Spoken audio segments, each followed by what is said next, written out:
right, we got our hands on the Westside Discs Gatekeeper.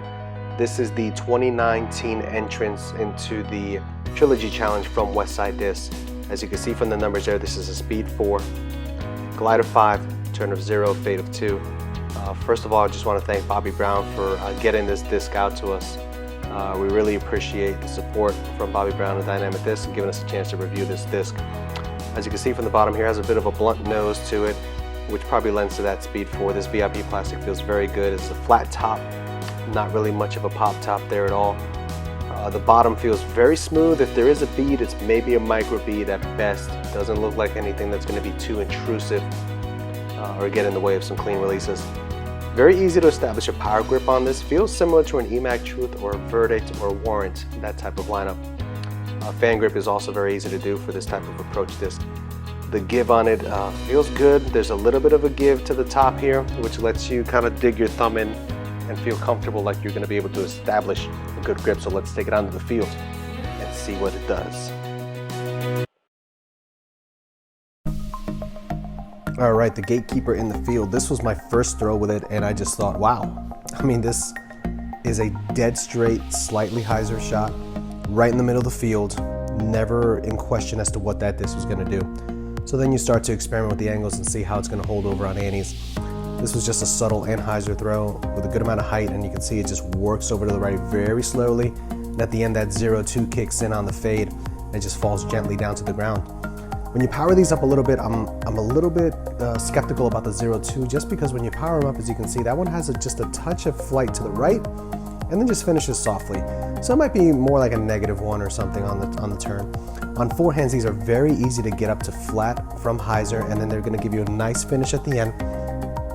Same thing on this shot here, just do a little bit straighter, and it's going to move to the left before it finishes back over to the right on that forehand line. But a good amount of control, never too crazy, never getting out of control.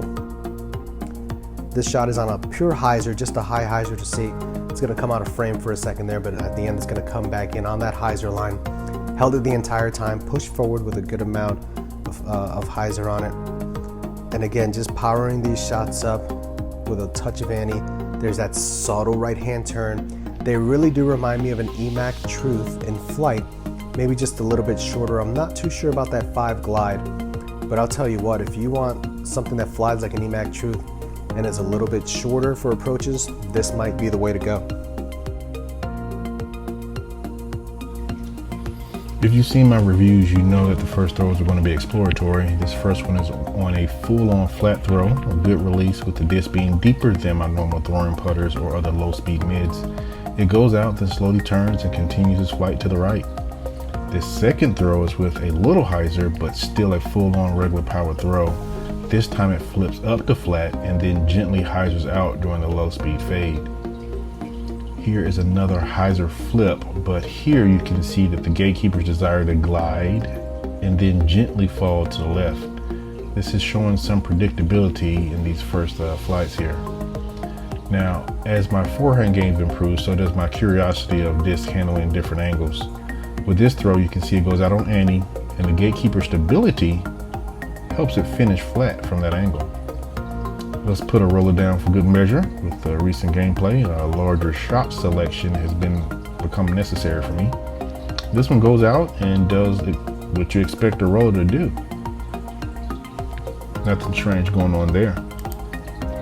This hyzer shot is a full power driver style shot. With enough power, you can get the Gatekeeper to turn over from hyzer and then finish to the right.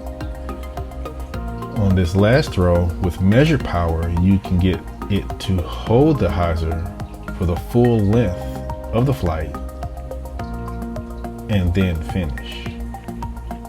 This disc has some shots. All right, so the Gatekeeper from Westside Discs is getting a final review of In the Bag for me. And I'm just a fan of Trilogy mid-ranges. This felt very comfortable to me. I had a lot of good clean releases with it. The amount of lines that I was able to get with this disc on turnovers, straight shots, hyzers, along with the control factor, knowing what the disc was going to do right out of the box, it just felt really comfortable with me. I knew what I was getting out of this disc, and for that reason, it's going in the bag. The Gatekeeper is getting a rating of in the trunk. A lot of things to like about the Gatekeeper. The flight, the glide, the angle control, the plastic, and even the torque resistance. It does so many things well, but just misses the bag because of the depth of the rim. I'm used to a shallow rim putter like the Pure for throwing and putting. I prefer shallow rim low speed mids, and because of my comfort with these discs, I put the Gatekeeper in the trunk.